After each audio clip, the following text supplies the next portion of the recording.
পেয়ারা কাটা হয়ে গেছে। আর এইখানে তেঁতুল নিয়েছি, আর এইখানে মরিচ, লবণ আর সামান্য চিনি আর সরিষার তেল। এখন মাখাবো। এই যে তেঁতুলের মধ্যে আগে একটু সামান্য লবণ দিয়ে নিই। এই যে লবণ দিলাম, একটু চিনি দেবো,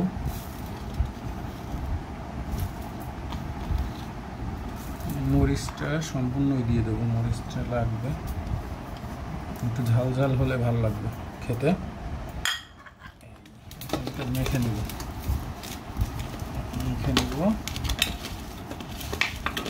একটু সরিষার তেল দিয়ে নেব, সরিষার তেল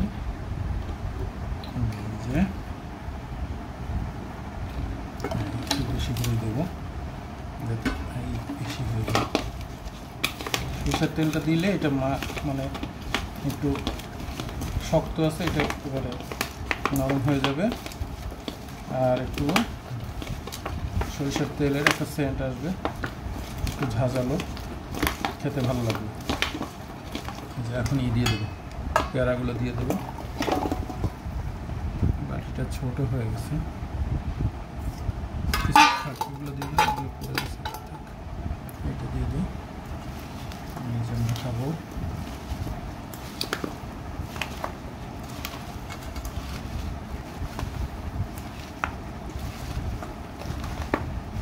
আসলে বাটিটা ছোট হয়ে গেছে, একটু বড় বাটি নিলে ভালো হতো।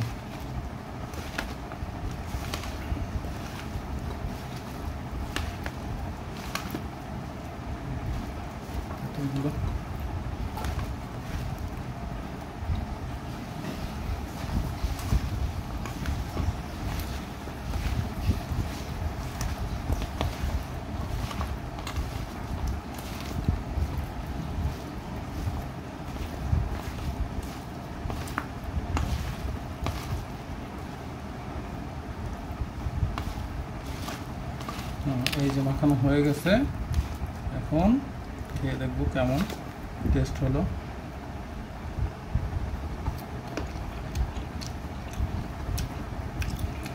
টেস্ট ভালো হয়েছে, একটু চিনি দেওয়া লাগবে।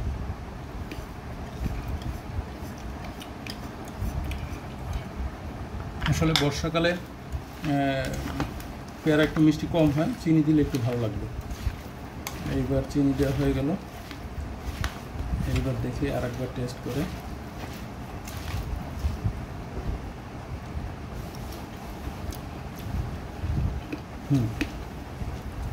এখন পারফেক্ট। তো এরকম আপনারাও পেয়ারা মাখিয়ে খেতে পারেন, খুবই ভালো লাগবে। ধন্যবাদ সবাইকে।